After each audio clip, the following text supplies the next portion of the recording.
Esta se chama oração congregacional. Falamos também sobre a oração individual, é aquela que você entra no teu quarto, fecha a porta e ora ao teu Pai em secreto, e o teu Pai em secreto te recompensará. Amém? Então nós temos várias classificações de oração e nós falamos mais especificamente sobre a oração conjunta, que é a oração congregacional, e também a oração individual.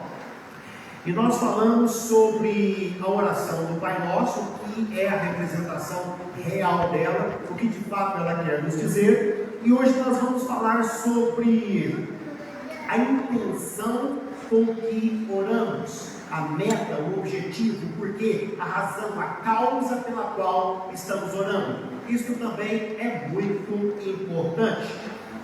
Tudo vai depender muito do coração com que nós estamos orando. A Bíblia fala que nós devemos buscar ao Senhor de todo o nosso coração. Então, o coração fala das intenções, fala daquilo que está no meu interior, fala daquilo que está nos meus pensamentos, fala daquilo que me motivou a fazer aquela oração. Então, a motivação, ela também precisa ser boa, amém? Nós precisamos estar bem motivados, bem intencionados ao fazer esta oração. E nós citamos para os irmãos Lucas 13, que foi a base da oração, porque foi a base da nossa mensagem, porque Jesus ele traz uma explicação muito produtiva, muito precisa acerca de orar. E na conclusão da sua didática, do seu ensino, ele nos ensina que o Pai Celestial dará o Espírito Santo àqueles que o pedirem. Então Jesus ele fala da viúva pobre que insistiu na porta de juízo. Jesus fala do amigo importuno. Jesus fala do pai que não pode negar ao filho um bem. Ele traz toda uma explicação e na conclusão de todos aqueles exemplos, ele termina dizendo: o Pai Celeste dará o Espírito Santo àqueles que lhe pedirem. Então, pedir fala de oração. Então, entende-se claramente que um dos ingredientes que não pode faltar na nossa oração é pedir o Espírito Santo. Todas as orações que vamos fazer devem estar incluso na nossa oração esse pedido. Pedir a presença de Deus, pedir dons espirituais, pedir o poder de Deus, pedir a manifestação do Espírito, querer, desejar com todo o nosso coração o poder de Deus, a presença de Deus. Isso é muito importante. Eu me lembro do início da minha caminhada espiritual, ainda jovem, e não era batizado com o Espírito Santo, eu tinha uma necessidade muito grande de orar por batismo com o Espírito Santo. E era o foco, era o porquê, era a razão de quase todas as minhas orações, era pedir para ser batizado com o Espírito Santo. E depois que eu fui batizado com o Espírito Santo, eu tive um outro foco na minha oração: sentir a presença de Deus, sentir o sobrenatural, sentir Deus de fato. E em todas as minhas orações eu tinha uma meta: não me levanto da oração enquanto não sentir Deus. E às vezes trabalhando no meio do cafezal, tomando café, sozinho, às vezes, naquelas invernadas, e dobrava os joelhos ali e ficava, enquanto não acontecia uma visão, enquanto não acontecia o sobrenatural, eu não saía dali. Era uma meta, era um objetivo. Então a nossa oração não pode ser o léu. Nós não podemos orar simplesmente por ritual. Nós não podemos orar porque todos estão orando. Nós não podemos orar porque é hora de orar. Não, nós devemos orar com um objetivo, com meta. Nós devemos saber que estamos falando com alguém. Esse alguém é Deus. E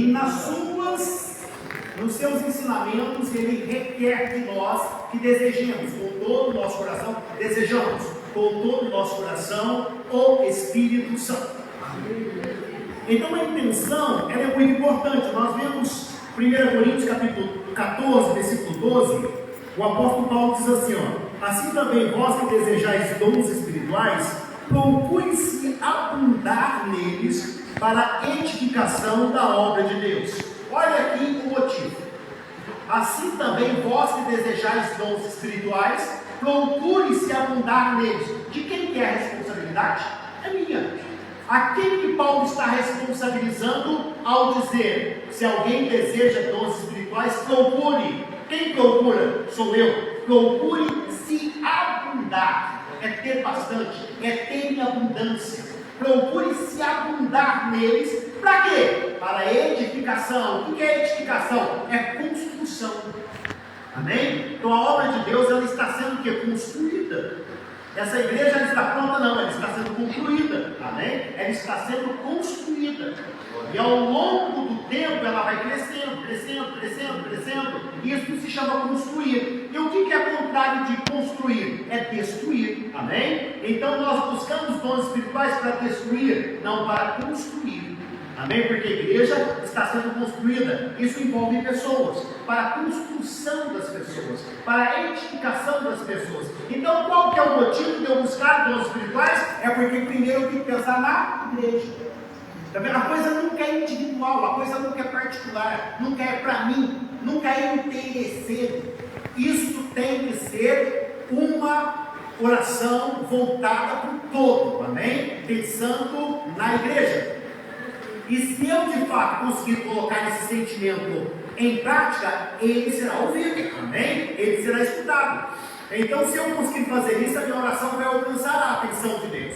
Nós vemos o que acontece em 1 Coríntios 14 e o versículo 13. Se alguém fala em línguas, ore para que também interprete. Olha que coisa linda, está vendo? Se alguém fala línguas estranhas, ore para que também possa interpretar. Então qual que é a responsabilidade da oração aqui? É eu orar para que receba esse dom de interpretar as línguas. Isto é um mandamento bíblico. E qual que é o mandamento bíblico? Ore para que você possa entender, para que você possa interpretar. Então tudo isso está ligado ao Espírito Santo. E vemos também o que diz 1 Coríntios 14, versículo 1. Procurai com zelo os dons espirituais, principalmente o dom alguém. Obrigado. Aleluia, Jesus. Aí. Ah, pronto, mal. Aleluia. Se alguém, amém? Olha o versículo, olha para você ver a responsabilidade nossa. Coisa fantástica. Ó, procurar com zelo. O que é zelo? Zelo é presteza. Zelo é dedicação. Zelo é intensidade. Zelo é atenção. Zelo é seriedade. Procurar com zelo os melhores dons, principalmente o dom de profetizar. Toda essa responsabilidade é nossa. Amém? Você está responsabilizado a procurar com zelo os melhores dons. E olha o que diz 1 Coríntios capítulo 12, versículo 31. Portanto, procurai com zelo os dons espirituais. E agora eu vou vos mostrar algo mais excelente. Então, depois de toda essa explicação, ainda existe algo mais excelente. E quando nós chegamos, amém, no capítulo 13, nós vamos ouvir Paulo dizendo: ainda que eu falasse a língua dos anjos e a língua dos homens e não tivesse amor, seria como o metal que tinha, seria como um sino que sou. Ainda que eu tivesse o dom da profecia, ainda que eu tivesse o conhecimento de toda a ciência, ainda que eu tivesse ainda que eu desse o meu corpo para ser queimado, ainda que eu desse toda a minha fortuna em sustento dos pobres e não tivesse amor, nada seria. Nada representaria. O amor é benigno, o amor é paciente, o amor tudo sofre, o amor não inveja, o amor não se vangloria, o amor não busca os seus próprios interesses. Está vendo coisa linda? O amor não busca os seus próprios interesses. Então nós vemos que tudo que Paulo nos ensinou foi para a edificação da igreja, não é para o meu próprio interesse. Quando tudo que eu faço está repleto está coadjuvado, ajudado, embasado no amor, automaticamente não vai haver no meu coração inveja, não vai haver no meu coração nenhum tipo de sentimento que possa atrapalhar o meu trabalho, porque senão o meu trabalho não vai funcionar, não vai dar certo. Porque a oração, ela depende de estar isenta, ela depende de estar totalmente livre destes detalhes que podem atrapalhar a sua chegada até o trono de Deus. Aleluia! O amor não busca os seus próprios interesses. Vamos falar um pouco sobre isso. Então nós vemos, irmãos, que devemos ter esse desejo. A Bíblia de Estudo Thompson, ela chama isso de ambição santa. Ambição santa. E nós ambicionamos tantas coisas, né? E nós também podemos e temos o direito de ambicionar dons espirituais, poder espiritual, desde que esta ambição seja para a obra de Deus, seja para a casa do Senhor, seja para a humanidade, seja para aquela cidade. Se há no meu coração esse desejo realmente, amém? Essa preocupação com o ser humano, essa preocupação com a sociedade como um todo, e se eu quero fazer alguma coisa por esta sociedade, mas eu me vejo incapaz, eu me vejo impotente, eu me vejo totalmente sem condição, então eu posso pedir a Deus, e se o meu sentimento for verdadeiro, Ele vai me condicionar, Ele vai me equipar, Ele vai me dotar de capacidade para fazer a sua obra. Eleva a mão, aí tá! Acredite nisso e aleluia! Nós temos Eliseu e Elias.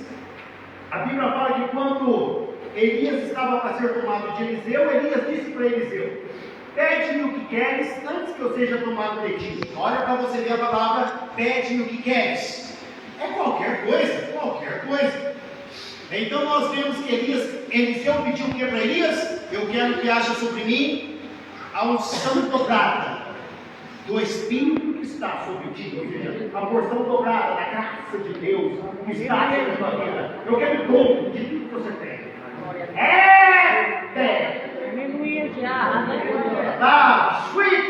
Por quê? Ele via a luta de Elias, ele via Elias fugindo, ele via Elias querendo morrer, ele via Elias fugindo, ele via Elias pedindo para si a morte, ele via Elias muitas das vezes totalmente desanimado. A guerra, a perseguição contra a religião dos balaíns que perseguia os profetas de Israel. Então ele entendeu: eu vou precisar de mais. Eu vou precisar de mais. Eu vou precisar pelo menos do dobro. Mas você chegar para alguém que fez uma oração dizendo: conforme a minha palavra, não choverá sobre a terra, e 3 anos e 6 meses não choveu. Alguém chegou para ele e disse: homem de Deus, desce. Se eu sou homem de Deus, desça fogo do céu e te consuma. Fogo do céu descer na mesma hora. Nós olhamos para um homem desse e dizer: eu quero o dobro do que você tem. Em vez de Eliseu ficar ali prostrado: oh Elias, não, eu quero muito mais disso. Eu vou precisar de muito mais. Entenda o mistério que fala a terra. Jesus disse: aquele que crê em mim fará as obras que eu faço, e fará maiores. Porque eu vou para o Pai. Agora a responsabilidade está com vocês. Então nós não podemos, amém, ficar simplesmente na condição de coadjuvante, de retaguarda. Não, você precisa acreditar que Deus tem para você capacitação, condição, mas você tem que buscar. Aí não é oferecido, não é oferecido. Você tem que querer muito, você tem que desejar muito. E Elias provou Eliseu. Então, se você me vir quando eu for tomado, se cumprirá. Se você não vir, não se cumprirá. E nós sabemos que Eliseu ficou ali o tempo todo. Ele não arredou o pé no seu propósito. Outro detalhe em questão: tem que ter propósito. Tem que querer muito e tem que permanecer. A Bíblia é clara ao dizer: uma coisa pedi ao Senhor e buscarei. Eu fiz um pedido e vou ficar naquele pedido. eu vou ficar naquele objetivo, eu vou ficar naquela meta, eu vou ficar em cima daquilo. E você vai receber até, acredite. Pede-me o que queres. Então ele pediu o Espírito Santo, está vendo? Ele pediu o Espírito Santo. E o outro que nos chama a atenção, que eu ouvi a mesma palavra, foi quando Deus falou para Salomão em sonhos: pede-me o que queres. É tanta coisa para pedir, é igual o gênio da lâmpada: pede o que queres. É muito difícil você chegar a uma conclusão: o que eu vou pedir? É tanta coisa para pedir, mas ele foi ligeiro, preciso. Eu quero sabedoria. Por quê? A boa intenção. Olha o coração dele. Teu povo é um povo numeroso. E eu sou uma criança, eu não sei entrar nem sei sair. Dá-me um coração sábio, para que eu possa julgar entre o certo e o errado, para que eu possa simplesmente fazer justiça ao teu povo, para que eu possa fazer a coisa certa. Eu vou estar lidando com pessoas, vou estar lidando com vidas. Eu preciso tomar as decisões certas. E é interessante que Deus se agradou no pedido dele, está vendo? Ele pediu o quê?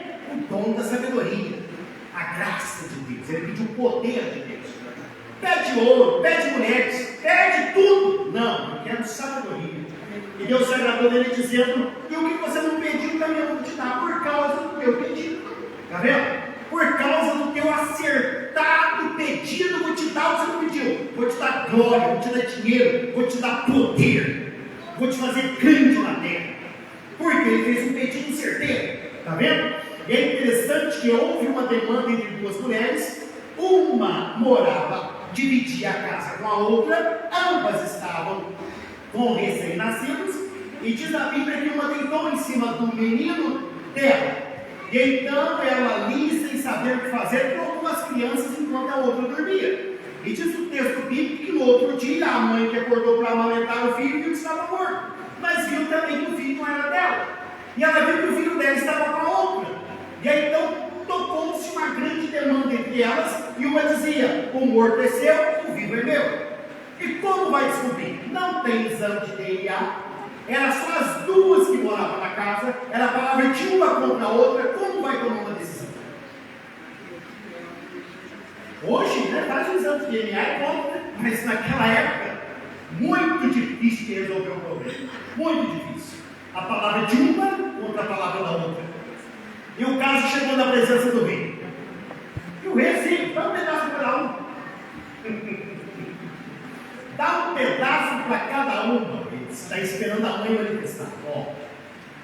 Ele sabia que tinha uma que estava despeitada. Uma estava totalmente despeitada. Ela estava em fel de amargura. E tem gente que é assim. Tem gente que ele não consegue estar mal quando o outro está bem. Se a outra pessoa está bem, ele quer de alguma maneira que a pessoa fique mal também. E aí aconteceu que logo a mãe se manifestou. Não, pode deixar com ela. E a outra, justo, concorda com a palavra do rei. Qual cortar do rei? Nem meu e nem seu. E logo percebeu-se aonde estava a mãe. Né? E quando o povo ouviu a sentença do rei, a Bíblia fala que o povo viu que nele havia sabedoria de Deus. É mistério que canta, né? Em questão de minutos ele resolveu o problema. E eu vejo algo que até compor isso aqui, até compor esse cenário, não tem como ser feito por homens. Eu tenho estudado várias religiões no curso que eu estou fazendo, graças a Deus já estou concluindo, que é Ciências da Religião. Então eu estudo todas as religiões a fundo. Estudei as religiões africanas, as religiões asiáticas, as religiões da América Latina, todas as religiões a fundo. E o cientista da religião ele não pode emitir juízo de valor, ele não pode falar se está certo ou se está errado, ele só tem que falar como funciona. Mas aqui para nós, de tudo que eu já ouvi, sobre tudo de religião, tudo que eu já estudei, eu tenho que saber tudo sobre todas as religiões. Mas quando eu olho para a Bíblia Sagrada, ela é infinitamente superior. Por causa dessa sabedoria que é colocada aqui. É uma coisa tremenda, é uma coisa fantástica isso aqui. Nós vemos que isso aqui não é história da coxinha, não é conversa para boi e dormir. Nós vemos que há algo tremendo aqui. E é interessante que o rei Salomão ele foi dotado dessa sabedoria porque ele pediu. Mas nós precisamos entender que a sabedoria de Salomão é uma sabedoria terrena. Salomão sempre vai envolver nos textos dele as coisas debaixo do sol. Salomão não fala sobre salvação. A sabedoria de Salomão não era uma sabedoria que proporcionava salvação. Vemos Paulo escrevendo a Timóteo: desde criança, tu conheces as sagradas letras que são poderosas para te fazer sábio para a salvação. Ó, sábio para a salvação. E a sabedoria dele era uma sabedoria para a salvação? Não, uma sabedoria mundana, terrena. Sabedoria para administrar coisas terrenas. É por isso que ele se envolveu com tudo que é terreno. E a sabedoria dele trouxe a ele muitas riquezas, muito ouro. Todas as nações vizinhas de Israel se tornaram dependentes da economia de Israel. Se colocássemos o rei Salomão hoje para administrar o Brasil, em alguns meses, o Brasil se tornaria um país de primeiro mundo. Está vendo? A sabedoria dele é uma sabedoria o quê? Administrativa, para tomar decisões terrenas, humanas. Quando ele vai falar de céu, ele fala o quê? Para quem já morreu, não tem mais nada. Uma pessoa que já morreu, na sepultura, não faz, nem acontece, não existe mais nada. Quem voltou para contar o que aconteceu? Ou seja, ele acaba de alguma maneira até trazendo uma negativa, né, acerca dessas questões, porque ele só trata coisas terrenas, amém? E aí nós vamos entender por que ele teve tantas dificuldades no final da sua vida. Quando ele envelheceu, ele teve várias mulheres que ele conquistou através de pactos políticos, porque Salomão ele nunca conquistou pela espada, ele conquistou pela sabedoria, está vendo? Pela administração. O rei Davi dominava na espada, matava, dominava, mas o rei Salomão ele fazia pactos, está vendo? Ele fazia acordos, e aquele país trazia tudo para ele. Ele conseguia tudo que ele queria sem derramar uma gota de sangue. Amém? Meu tempo acabou, não vou mais continuar, amém? Depois a gente continua. Em nome de Jesus Cristo.